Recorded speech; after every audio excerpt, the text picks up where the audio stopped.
Book of Acts, I would invite you to turn with me to Acts chapter 27. We are at the end, but we're not tapering off. This isn't where you sort of put your seats upright in the full and lock position and your tray tables away. We're not prepared to sort of, descend and disembark. We are soaring still at the pinnacle, trying to reach the zenith of where we'll reach next week in chapter 28. Everything that we've said for the last however long it's been since we've been in the book of Acts is all been driving us to this.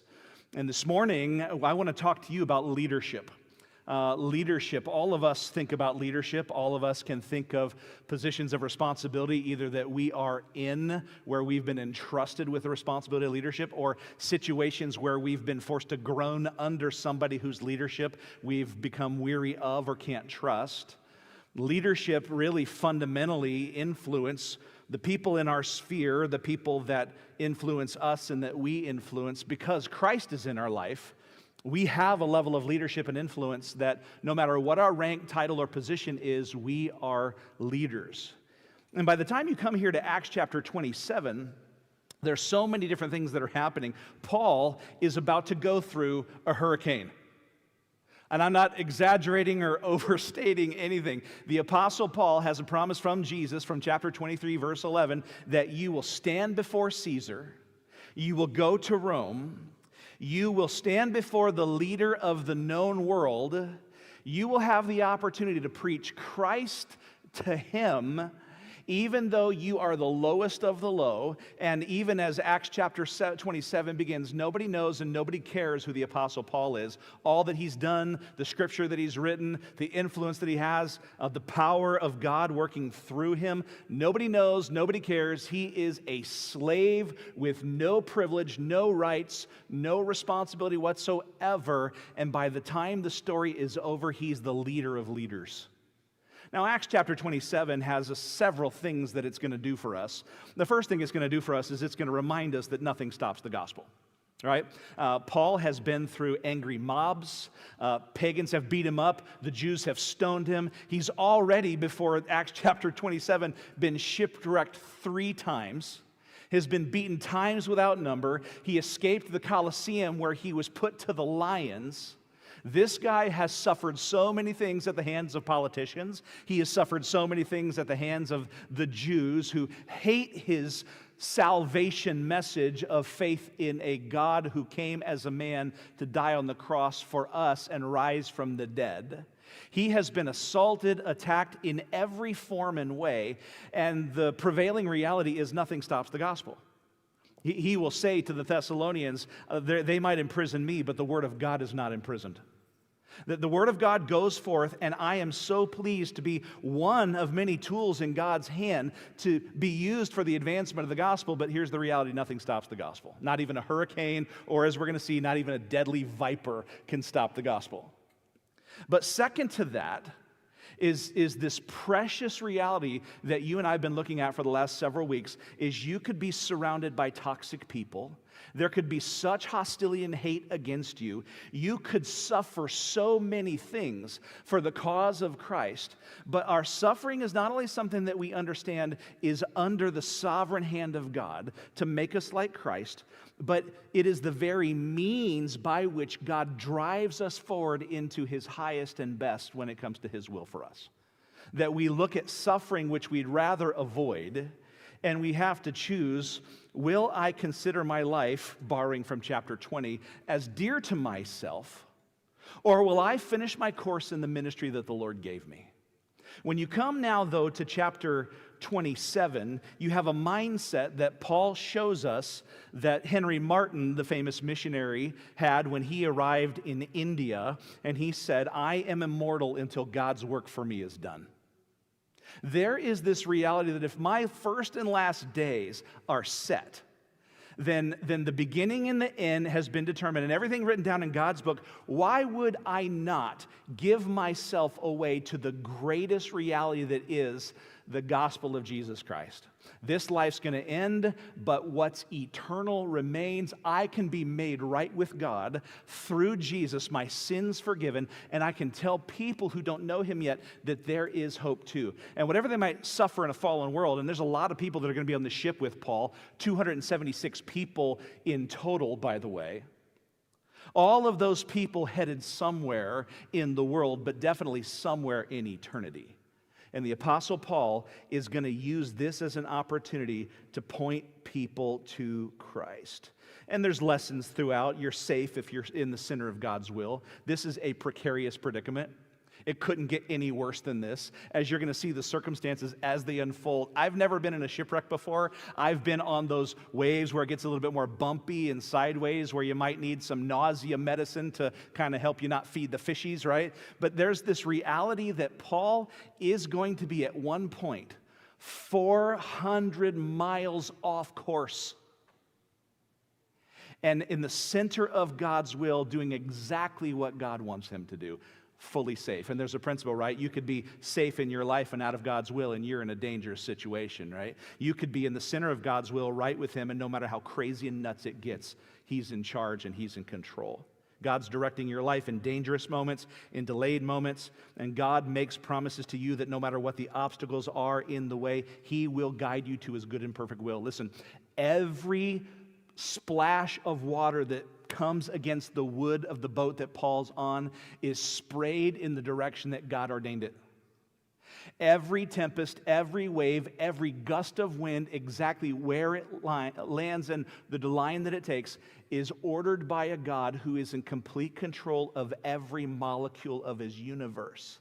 He knows where you are. He knows what you're facing. He is enough. And he is going to be enough for Paul, and pretty soon people who watch Paul are going to go, is he enough for me? Now here in Acts chapter 27, there's 60 verses that we're going to cover from chapter, all this morning, from chapter 27 verse 1 all the way to chapter 28 verse 16. It flows. You're going to hear a lot of bait and tackle. You're going to hear a lot of stern and prow and nautical terms. You're going to hear sterns, ports, cargo, sails, soldiers, centurions, sailors, slaves, all of which God is orchestrating to take Paul, ready, through many dangers and toils and snares. And storms have served a wonderful purpose in God's word, and we often use them as a metaphor for life, don't we? But you look at the way that God has used the storms in the scripture, and he says in Isaiah 43, when you pass through the waters, what? I will be with you. And that's not some little nicety that you write in a get well card. That's an anchor literally for your soul. There's comfort in that. God uses storms to show us that he is the source of comfort. Jonah, remember, found himself in a storm, and he put himself to sleep as fast as he could to try to delay and organize or dismiss anything that God was doing in his life, like la la la la la la la. I'm going to go to sleep, God, to escape reality. Except you can't escape reality. Who are you to think that you can avoid and evade God? The storm was to teach Jonah, and there's an accountability in that. Or, as you read through the story, and we will, you're going to think of the apostles in the Gospels who, while Jesus is up on the hill praying and watching, he orchestrates and sends a storm into their life to show them how inadequate they are without him, and then with him, that sovereign God who is worthy of worship comes and does for them what they cannot. And so there is worship that those storms are meant to produce. So comfort, accountability, worship.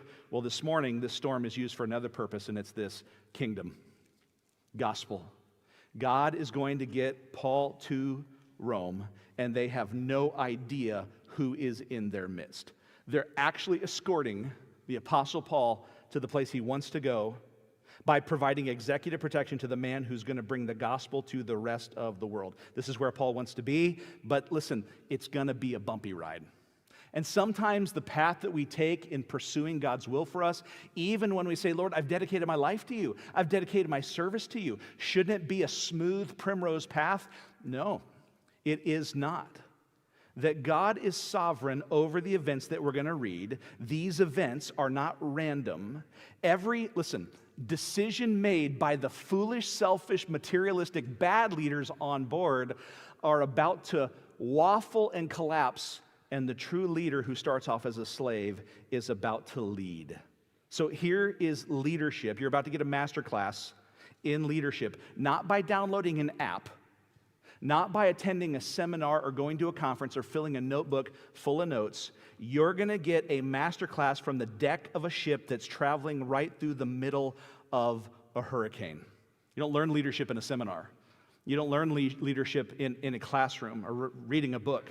It's what happens when with God you face decisions that have to be made, problems that have to be overcome, with the knowledge of what is right and true out of a life that has integrity and trustworthiness. So sit right back and you'll hear a tale of a loving and faithful God who is guiding all things to his perfect intended end here in Paul as we see the crucible of leadership. And let me give you something to write down here at the beginning. The title is How to Lead When You're Not the Leader. Paul is not the leader. Paul is a slave. Paul is a guy who is just being escorted to where he's not wanting to go. But here's the big idea that I want to press on you from the start. If you are a Christian, you are a leader. Okay? If you are a Christian, you are a leader. You say, well, that's really nice about the Apostle Paul. Glad for him. No, if you're a follower of Christ, you have everything that those around you need. Did you know that? You have God in you. You have wisdom, you have truth from God, you have the ability to remain steady under difficulties, to not become frenetic and desperate when circumstances get rough.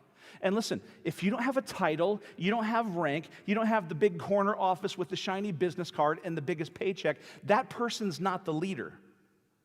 That person might have a title. How many leaders have you been under in your life? Just think about this. Whose leadership just kind of like paper in water unraveled. When the moment of crisis hit, that's the crucible of leadership. That's where you're going to see the Apostle Paul. He doesn't have some brushed nickel nameplate on some desk made of oak in his office. He has God in his heart, and he is able to discern what the moment calls for, do what is right in the moment, and hold a responsibility when the weight is put on him. Everybody else is going to collapse. And Paul's going to do the right thing at the right time, in the right way, and for the right reason. So let's talk about what leadership is.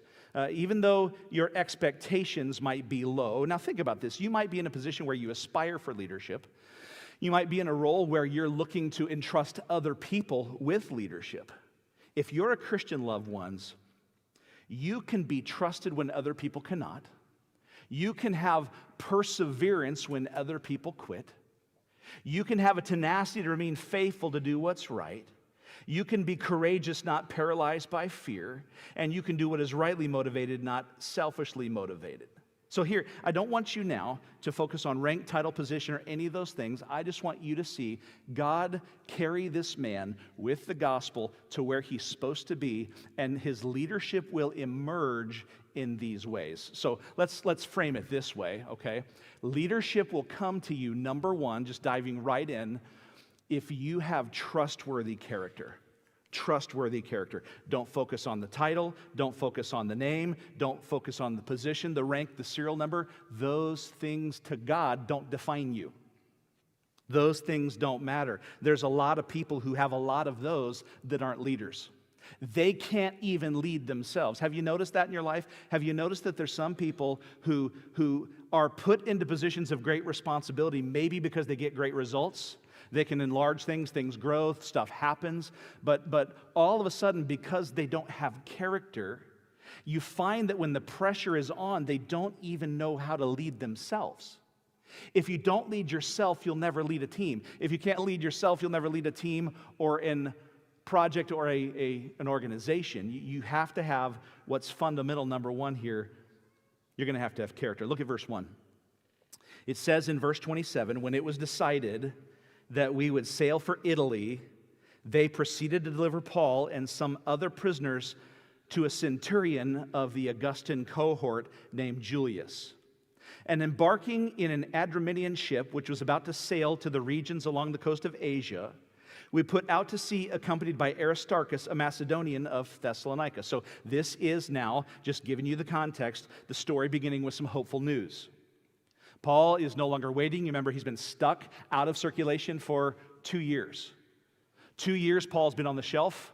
2 years, he hasn't written any letters. 2 years, he may have had some engagement with some friends, but for the most part, for 2 years, he's been sitting in protective custody by a guy who's trying to bribe him to get other Christians to get him out of custody by paying him bribe money, and Paul won't do that. So finally, without any accusation to sin, without any reason to judge him there, he's going to send him off to Rome, and this is hopeful because the delay is over. There's no more reason to wait. We're making movement to Rome, finally. And we noticed here in the text, who's we? Well, this is Luke. Luke is now with Paul. And this is the kind of ship you should know, just give you some footnote, where there's more than passengers that are slaves on board. They're carrying cargo, and they're also carrying other passengers who are paying passengers. So Luke has purchased a ticket to get on with Paul because Paul's going to Rome and Luke's going with him. And Aristarchus, who's been with Paul since chapter 19, has also purchased a ticket because we're going to accompany our guy. So here is a group of men who've suffered already big time with the Apostle Paul jumping on with him. And they get this ship. It's an Adramyttian ship. That's the name of the place where they port. And here, now in verse 3, they go to a place called Sidon. Sidon is 70 miles north. That is to say, they're already in motion. It's a nice, bright, sunny day. They're traveling up the coast. They're keeping just enough distance from the land that they could see the land. It's a comfortable ride. You might say it's like a 3-hour tour. But then it says, Julius treated Paul with consideration and allowed him to go to his friends and receive care. What? This may not jump out at you like it would have in that context, but you need to understand, Paul is the most valuable and wanted man in the known world. Not because he's done something wrong, but because he's been accused by everyone everywhere he goes who found each other and united. We got to kill the guy. So this is a protected prisoner. Now, did you know this?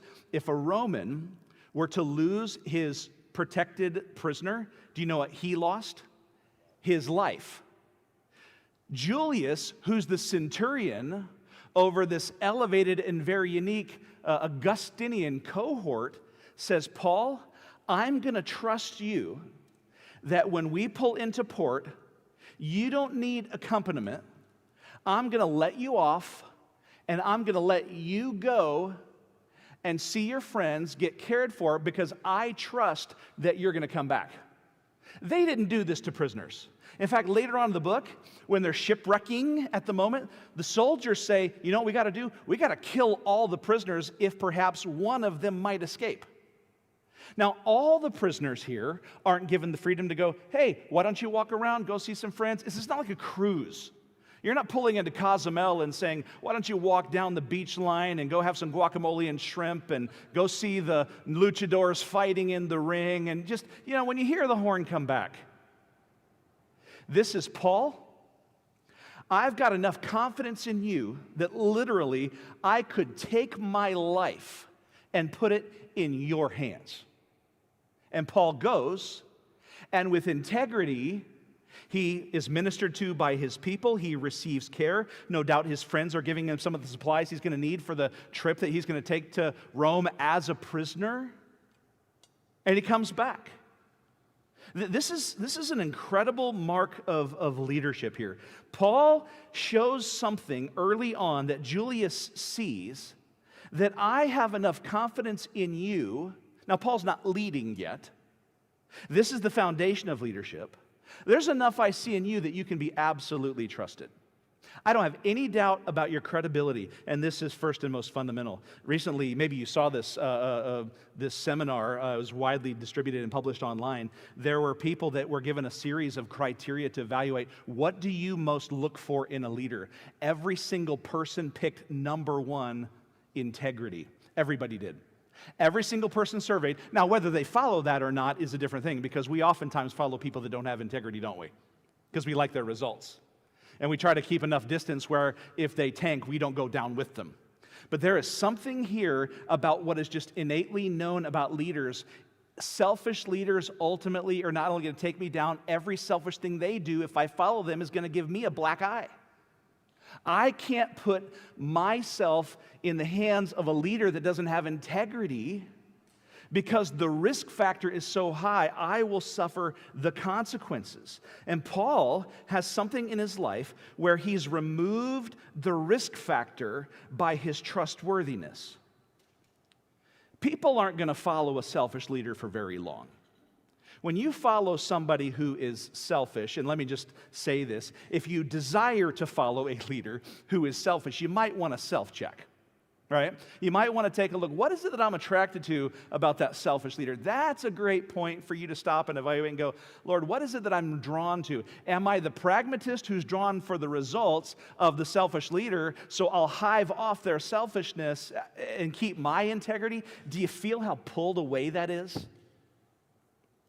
But if you're going to be a believer who follows Christ, you already understand this. The Lord is always watching me wherever I go. I have integrity not when the people are watching me. I have integrity when what? Nobody's watching me. Because who? Because God is watching me. And Paul lived that way. And so when you live your life with godly character, listen, you reduce the risk to the people you lead. If I asked you to raise your hands, and I've done this in multiple contexts in so many different places I go, and I've seen leaders at the highest level. If you were to raise your hand, how many of you have seen close up front and personal a leader who, once you saw their amazing leadership capacity, you were drawn, but you got closer and you found an eroded life of selfishness and compromise? What did that do to you? You didn't go, well, that doesn't bother me. Immediately you said, there's something in that that's like Jenga, right? You poke enough holes and eventually what happens? It's gonna fall. And what happens is when a leader falls, he doesn't just fall, he falls on the people that he what? That he leads. And those people become disoriented because I don't know what to do now, because where you led me is where I went. And what happened to you now is going to happen to me. So if you want to have a life of integrity, you'll be a leader. And if you want to lead, build trustworthiness. Build faithfulness. There's a second aspect of leadership in our text. If you're going to lead, it's going to pair with this second thing. Let's call this one timely wisdom. You got character and wisdom now in play. Look at verse 4. From there we put out to sea and sailed under the shelter of Cyprus because the winds were contrary. That is to say, there was a storm-blocking barrier-type island that they used to their advantage to block the wind. And then, verse 5, when we had sailed through the sea along the coast of Cilicia and Pamphylia, we landed at Myra in Lycia. There, the centurion found an Alexandrian ship sailing for Italy, and he put us aboard it. Now, footnote, time out. Verse 6, an Alexandrian ship was a massive, 180 feet long grain-carrying ship. This was a normal route that they always took from this part of the world all the way to Italy. The trade route was very familiar. The sailors knew it incredibly well. They did it every day. This would be like the equivalent of you saying, I'm going to get on a flight from LA to New York. It's a nonstop. They fly it 3 times a day. That would be the equivalent. These guys are experienced. They know what they're doing. It's a common route. They're not making up it as they go. This is a familiar place, and it is a big 747, as it were. This is the largest ship in the fleet, and in the hull, which is the base of the ship that's mostly submerged, there is massive amounts of grain. That's going to become really, really important because it's going to get really scary when the water and the waves lap over the side and come down and settle into that grain, as you're going to see in just a minute. But there is a ship now that they're on that's on its way to Italy. Now it says, verse 7, when we had sailed slowly for a good many days and with difficulty had arrived at Cnidus, since the wind did not permit us to go further, we sailed under the shelter of Crete off Salome. And with difficulty, you keep seeing that word appearing now, don't you? With difficulty sailing past it, we came to a place called Fair Havens, which was near the city of Lasea. Now, the reason that the city of Fair Havens was called Fair Havens, because it was always a place you could count on where the weather was always perfect. This is like Phoenix in the winter. You have a couple of days where it rains, but for the most part, people move there because they love it there. So you understand what's happening is they're moving now with difficulty on their ship, and they're getting to a place where, relief. They've pulled into port, and they're going to try to figure out, what do we do? And now this is taking longer, as we know, verse 9, when considerable time had passed, and the voyage was now dangerous, since even the fast was already over. Paul, here comes the wisdom, began to admonish them. So Paul is who? He's a slave.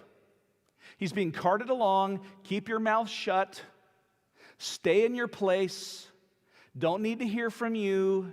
You're a slave. You could die. We don't need you. But Paul sees a situation now where he's traveling in a season that's after the fast. What fast? Well, footnote, that's the Day of Atonement. What's commonly known, and the reason that reference point is in the text, is all the Jews would travel to Jerusalem for the Day of Atonement and then come back. But that was kind of like the last little stretch of reasonable, fair sailing weather that you could go in and get back home. So Paul, being a Jew, knew it well, having taken this trip many times. And by the way, he's a frequent flyer on the high seas, as we know, and he's done this drill before. He's been shipwrecked, so he knows when danger's coming. Now look at this. He begins to admonish them. Verse 10, and said to the men, I perceive that the voyage will certainly be with damage and great loss, not only of the cargo in the ship, but also of our lives. So Paul is now stepping up, and he's admonishing. The word for admonish means I'm warning you. This isn't like, hey, have you guys considered the possibility of? He's like, let me tell you something that's true. What you're thinking is foolish. Now, this is interesting, and you might feel audacious because, Paul, who are you? Who do you think you are? And Paul's like, you need to listen to me. He's inserting himself with wisdom. And by the way, the language in the Greek here, it's a continual, ongoing, back and forth. I'm going to reason with you about this. I'm not going to let you continue to move forward without the clarity that you're about to do something really stupid. This is good in leadership. Leaders can see things coming and bring their wisdom to bear against it. But you need to understand, Paul's not like dropping a comment card in the suggestion box. He's in their face. And whose face is he in front of? Well, look at the next verse, verse 11. The centurion, it says, was more persuaded by the pilot and the captain of the ship than what was being said by Paul. So who's he talking to? The centurion, the pilot, and the captain. The Apostle Paul's like, here I am. I need to get in front of you, and I need to speak truth to you, and I need to tell you what you're not willing to hear. Now, this doesn't indicate in the text that Paul was under divine revelation when he said this. He doesn't have a prophetic word from the Lord that says, I can tell you how bad it's going to go based on something God has shown to me. What, in fact, he is saying is, listen, I know how this goes, and it doesn't end well. September 14th was supposed to be the last day that you traveled. This is late October. They've already seen the difficulty, and no matter what, nobody travels after November 11th. So they're right on the edge of when you are not supposed to be on the seas at all. But now let me give you something underneath this that Paul knows as to why he's saying this. The Romans said, if you're willing to sail past September 14th, and you make it, you get exponentially more financial profit for daring to cross in the dangerous and difficult time. This is the opportunity for you to make cash. That's what this is. This isn't like, we got to get these guys to Rome, and I don't know, it's kind of iffy. No, this is like, guys, the size of our paycheck, if we do this, is huge. And so, Paul, I hear what you might be saying is wise, but I'm also looking at what is profitable for me from a temporal standpoint, so I'm willing to ignore sound wisdom, push over what should be obvious to us, and who, frankly, cares if a bunch of slaves die in the middle of the ocean? If a bunch of these criminals die, big whoop. So Paul's wisdom is colliding with the foolishness and the recklessness of these selfish, greedy, and expedient people. Have you ever been under a greedy and expedient leader? I'm going to push you to do this because of my bottom line. What I benefit from is what I use you for. You are disposable, My profit is what drives me. Wisdom doesn't dictate. What everybody knows is obvious doesn't matter. I'm going to go after the results that I see. And you come at me with wisdom, I'm going to double down. That's not a good leader, guys. That's not what a Christian does. A Christian doesn't say, hey, what kind of earthly gain could we possibly get if we endangered everybody's lives and did what was absolutely stupid? And Paul's pushing back. The language again of the Greek is he keeps coming back and saying, no, let me insist. But there's something else here that's interesting. Not only does majority rule, that's a lot of fun, everybody uniting around this folly, is what every leader understands. Every leader understands that there might be people in your life who are in your way who say a word that you hate hearing. Here's the word. You ready? No. Everybody who's under a leader, who is a leader that hears the word no, feels this effect of going, I think you're about to do something really stupid, and the effect and the consequences are going to hurt us all. But listen, if you know what to do when you're told no, that's vital to revealing what kind of leader you are. The kind of leader who might know what the right thing to do is, but for whatever reason doesn't agree with wisdom, who doesn't give you the freedom to do what you think should happen, doesn't mean that you stop leading. It means you learn to lead when you're not in charge. You don't have to be the leader to lead people. Just having the title doesn't mean that you are the leader. Being a good judgment, sound thinking, critical-minded person who's willing to say, okay, I hit my first obstacle, that doesn't mean that I just go along. That means that I'm going to have to say no means not yet. I'll be ready for what happens when the folly comes. And that's exactly what Paul does. He's going to say in verse 21, you should have listened to me. It's kind of like a neener. How do you feel now having rejected sound wisdom? Paul is in a place to declare truth. And so if you want to grow in your leadership, number one, you need to think critically, but you need to also speak up. You need to come at situations where looking forward, you begin to realize, wait a minute, this is foolish and selfish. We will not go in a foolish and selfish direction. Why? Because trustworthy character doesn't let you. Do you see how those pair? If you have character and wisdom, you're a leader without a title. And if you hear no, that might even be good for you. Because the opportunity for your leadership to emerge is yet coming.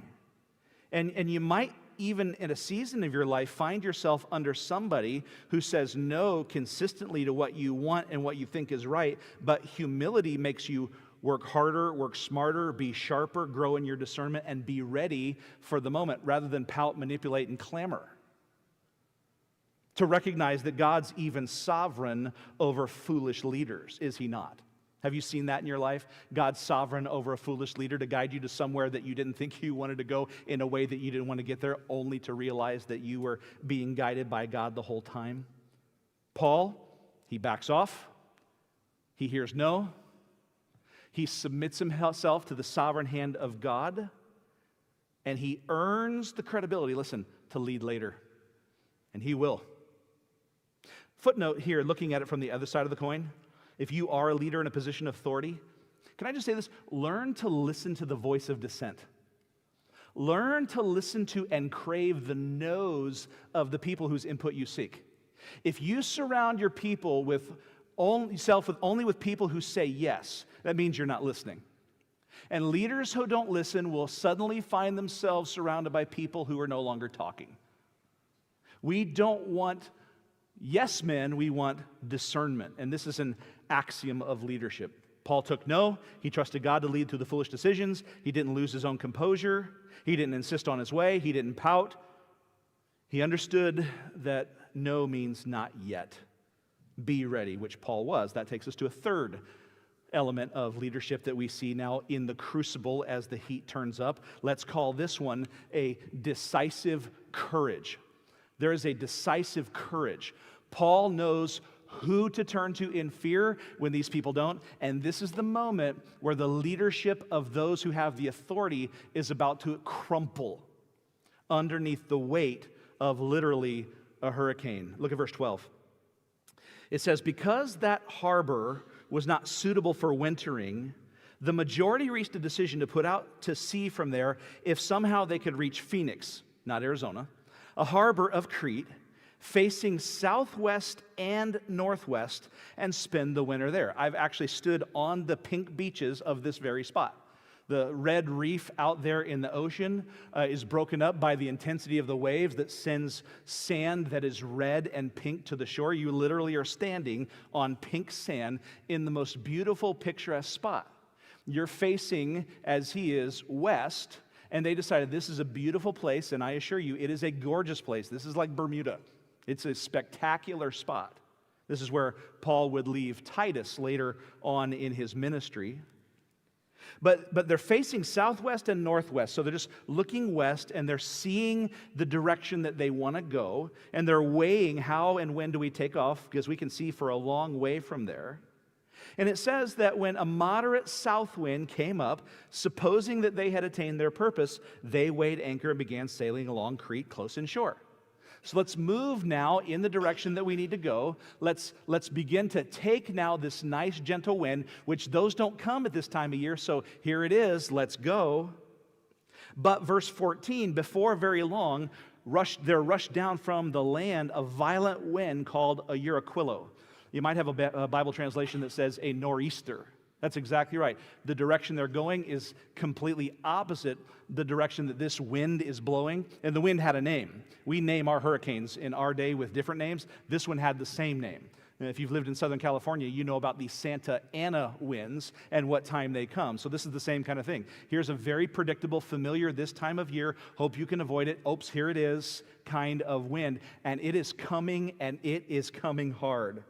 And it says in verse 15, when the ship was caught in it, and could not face the wind, we gave way to it and let ourselves be driven along. So here's what happens. All of a sudden, we are not in control anymore. This ship is completely at the disposal of the wind and the waves.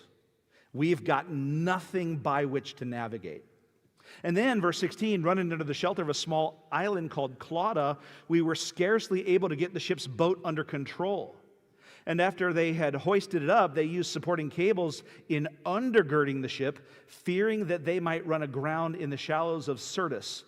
They let down the sea anchor and in this way let themselves be driven along. What they're saying is they took their ropes and they took their cables, and you understand this in a boat that's made out of tongue and groove wood. They had to harness it by holding it together, because these pieces of wood held into one another could very easily, under the force of the back and forth, find themselves bursting open. All you need is that to burst open and you're sunk in the middle of a stinking hurricane.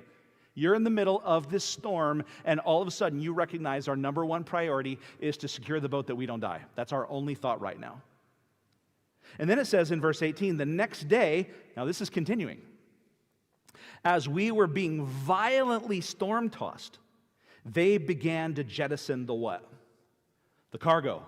The whole reason they're sailing, the whole profit that they intended to make, now they're throwing overboard. Well, why are they throwing it overboard? What are they carrying? Grain. You know what happens when water splashing over the deck down into the hull does to grain? It swells. It enlarges. You ever leave your oatmeal in the microwave too long? Right? This is what's happening. And not only is it going to swell and push against that tongue and groove wood, plank wood, it's also going to get heavier. So what we got to do, guys, we got to throw our profit away. At this point, we are in our most desperate hour. We have to get rid of anything that we had hoped to just to save our lives. And not only that, look at verse 19. And on the third day, they threw the ship's what? Tackle overboard. Well, that's heavy stuff, right? But what's the tackle do? It's what you use to crank up the sails. It's all your tools that you need on the ship. If you're going to control the ship, you have to have the tackle. Everything at your disposal, which, by the way, if this thing gets worse and breaks apart, I'm going to need in order to repair. We're hosed. So not only are we hoping for the best, let's wrap our boat in cables, let's dump our cargo, let's get rid of the tackle too, because frankly, the tackle isn't going to help us when we're at the bottom of the sea. Better the tackle than us. This is a devastating thing. And then, it's worse. Verse 20, since neither sun nor stars appeared for many days and no small storm was assailing us, from then on all hope of our being saved was gradually abandoned. Why mention that about the sun and the stars? Well, the sun and the stars, obviously it's that cloudy, that dark, but what do you need to navigate? Stars, which way are we going? We have no idea where we are. We have no idea where we're going. And we just threw overboard everything we need to reclaim it and get us there. Insert the Apostle Paul. What a perfect moment for a true leader to emerge. Verse 21, when they had gone a long time without food, now add that, they're hungry. Paul stood up in their midst and said, and this is my favorite line in the whole story, "Men, you ought to have followed my advice," right? "I told you so. And not set sail from Crete and incurred this damage and loss." And now look at verse 22. "Yet now I urge you to keep your" what? "Courage." This good? "For there will be no loss of life among you, but only the ship." What? Who are you? How do you know? Verse 23, "For this very night an angel of the God to whom I belong." Now look at him, insert God.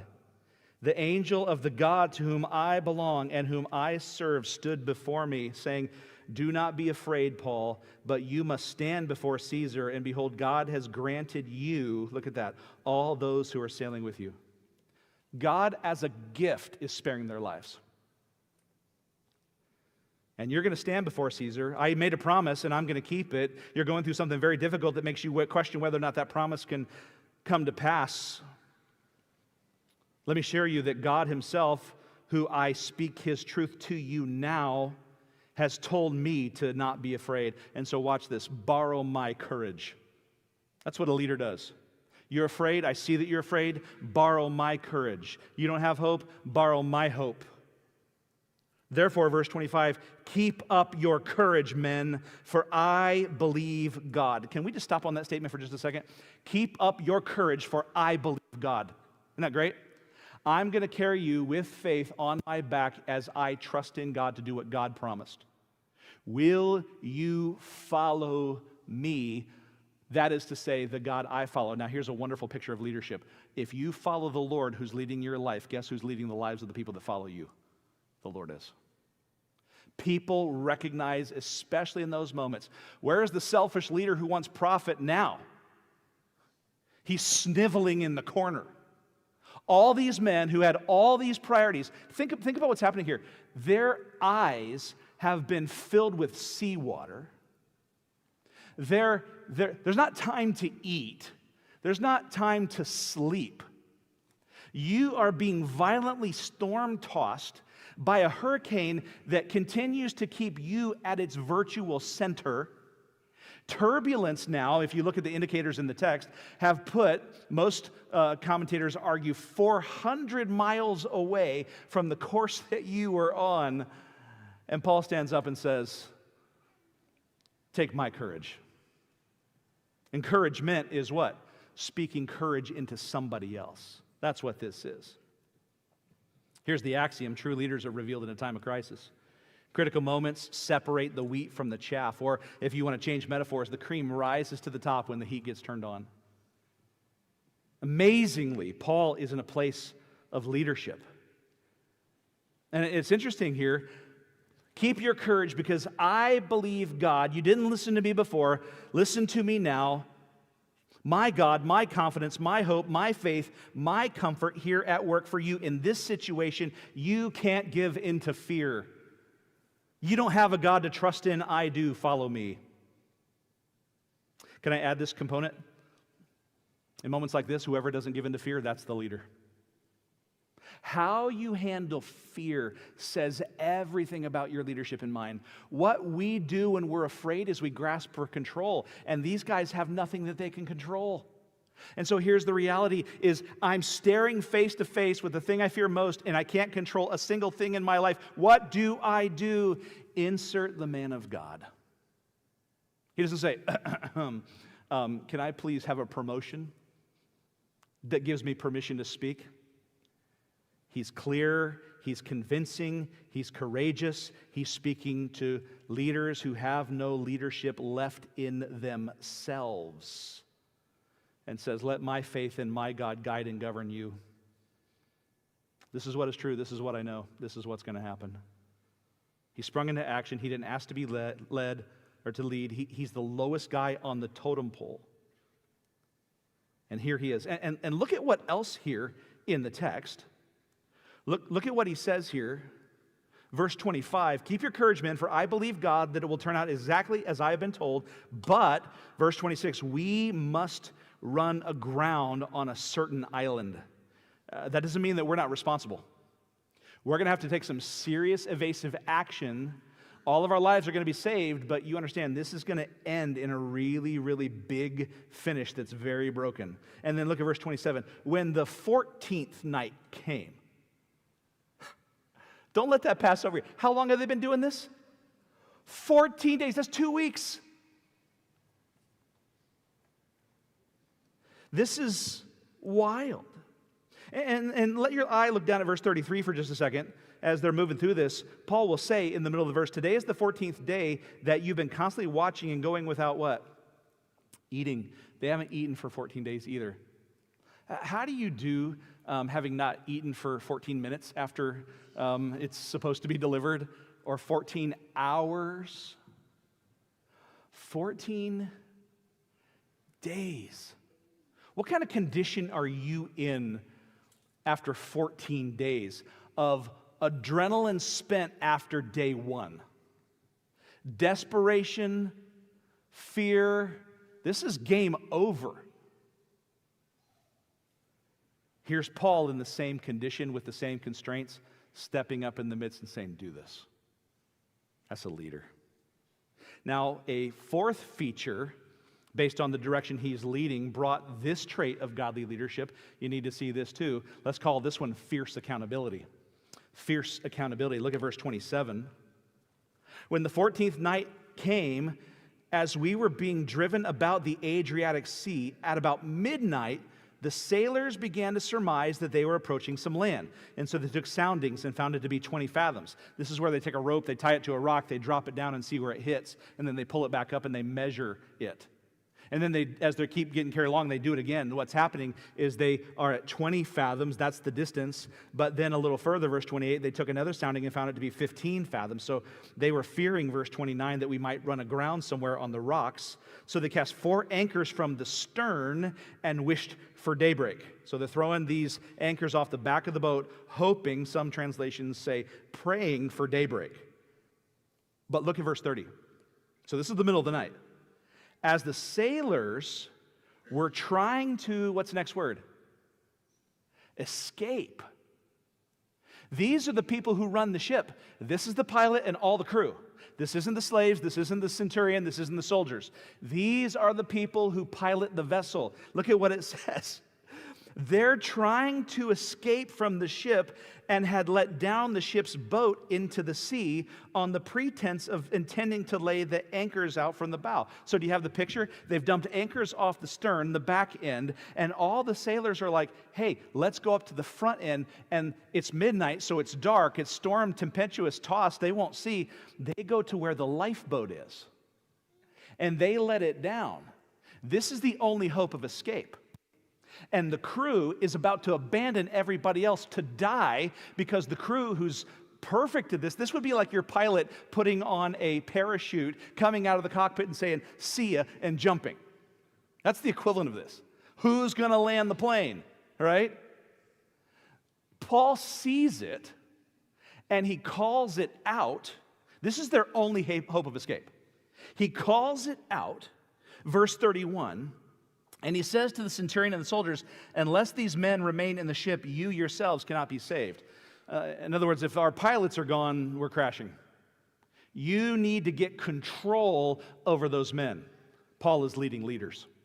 You see it? Then, look at how much trust they had in Paul. Because they could have said, well, actually, thank you for lowering the boat. We're going to hold you at knife point while we jump over and get in the lifeboat and we swim to shore because we're only 15 fathoms deep.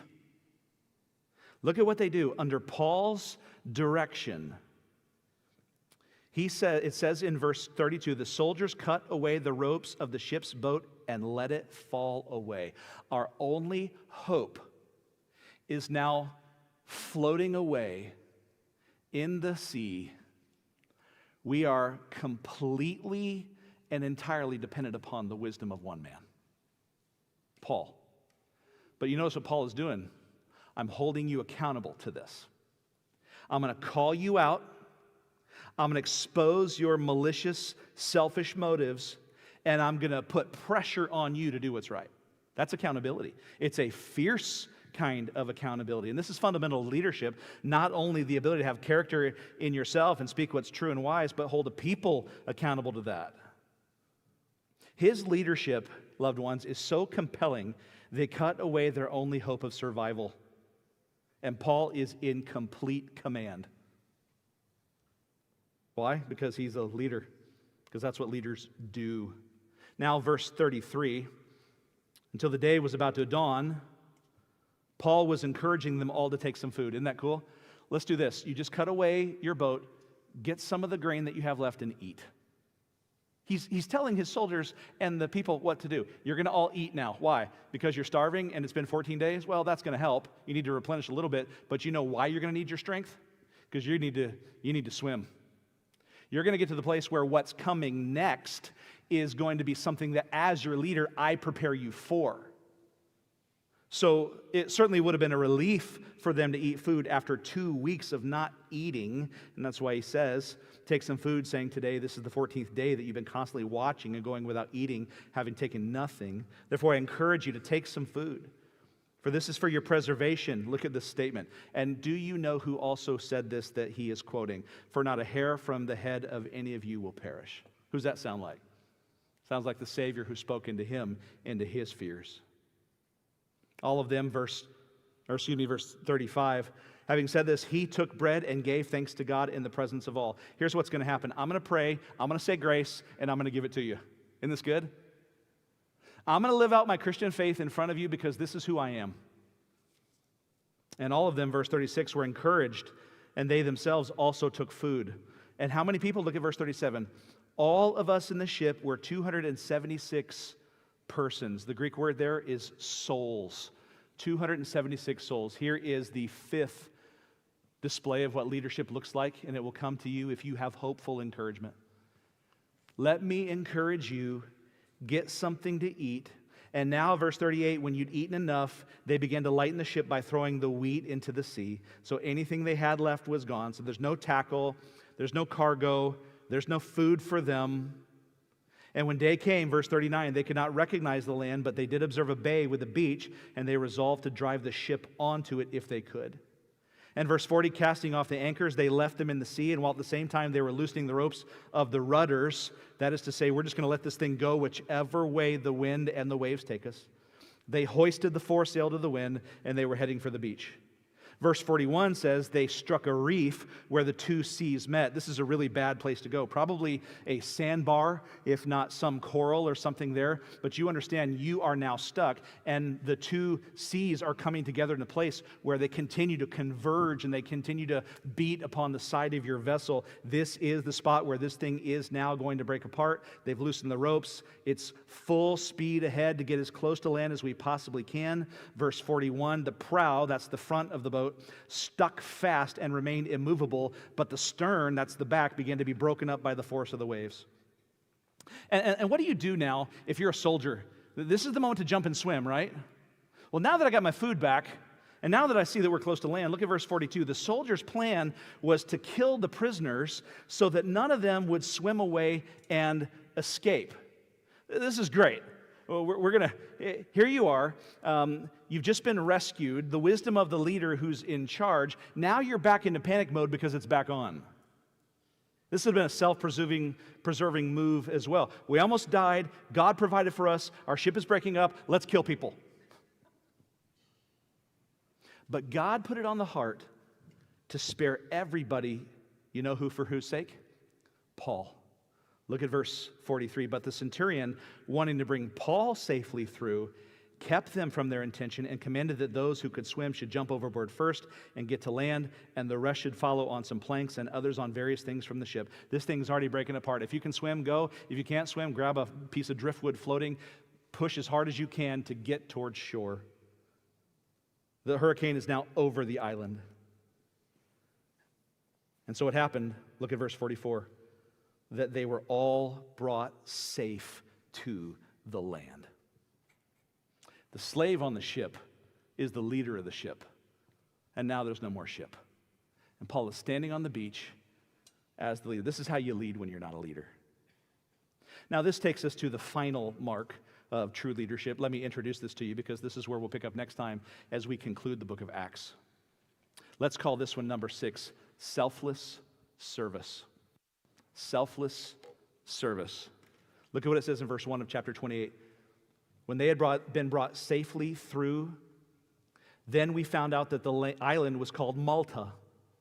The natives showed us extraordinary kindness, for because of the rain that had set in and because of the cold, they kindled a fire and received us all. Verse 3, but when Paul had gathered a bundle of sticks, what? What's he doing?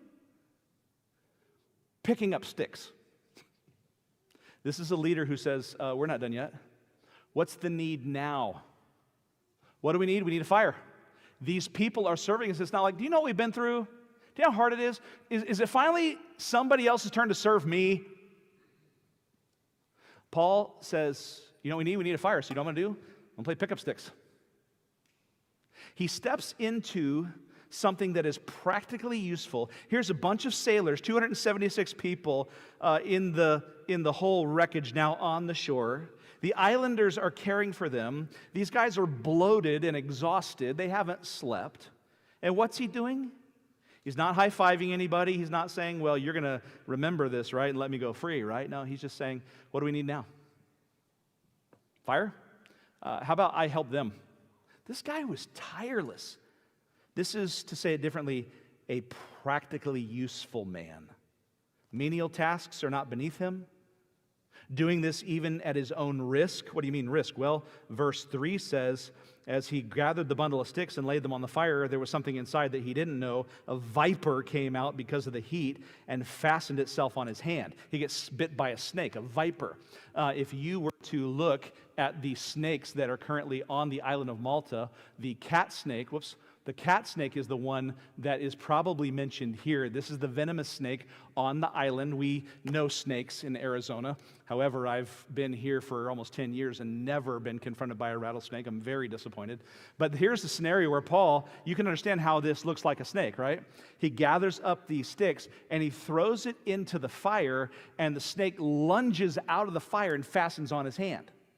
Now, the way cat snakes work, this was fascinating for me to know. Not only are they venomous, what they do is they fasten on your hand as a snake would, but they also quickly wrap their body around you so that you can't shove them off so that the venom takes you over. That's how they kill their prey.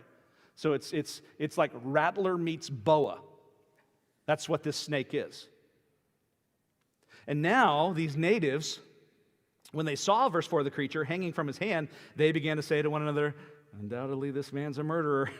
And though he's been saved from the sea, justice has not allowed him to live.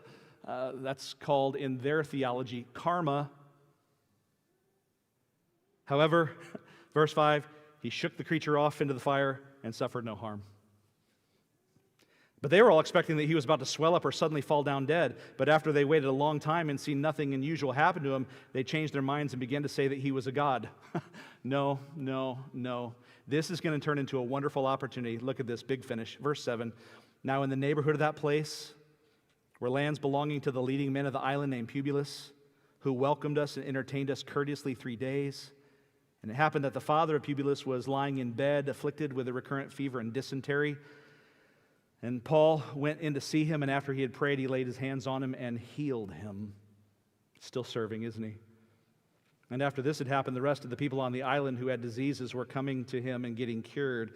They also honored us with many marks of respect, and when we were setting sail, they supplied us with all we needed. You want to be a leader? Pick up sticks. You want to be a leader? Step into difficult things, menial things, pain, hurt. And they're going to get sent on their way by these people. You know where they're going to go? Rome. And you know what they're going to do in Rome? Hand Paul over as a prisoner to somebody else. A new place to preach, a new place to minister, a new place to suffer.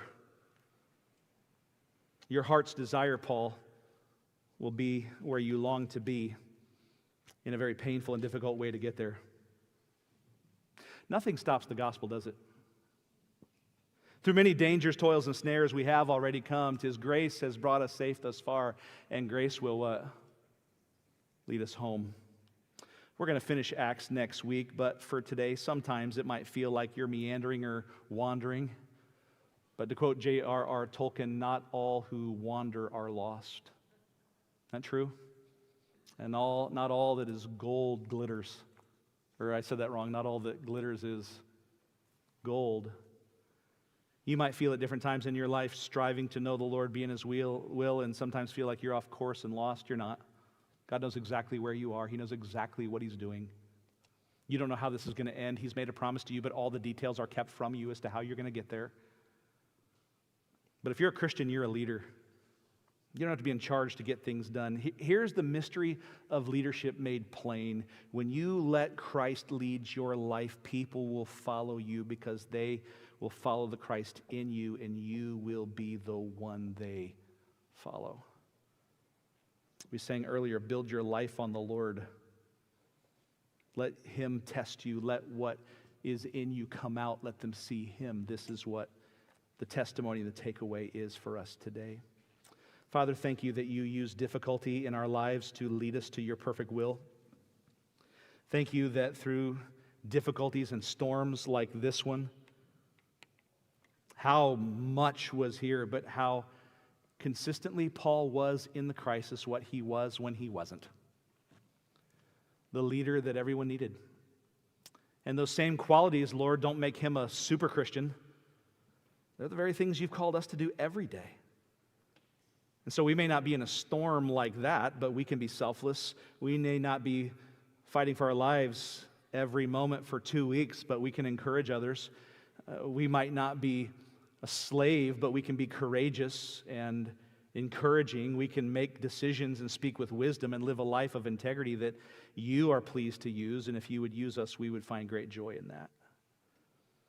I do want to ask, Father, though, that in our hearts, if there is a kind of a hopeless weariness among us, that you might speak life into that, that you might come now alongside of us like you did in the Apostle Paul and say, do not be afraid.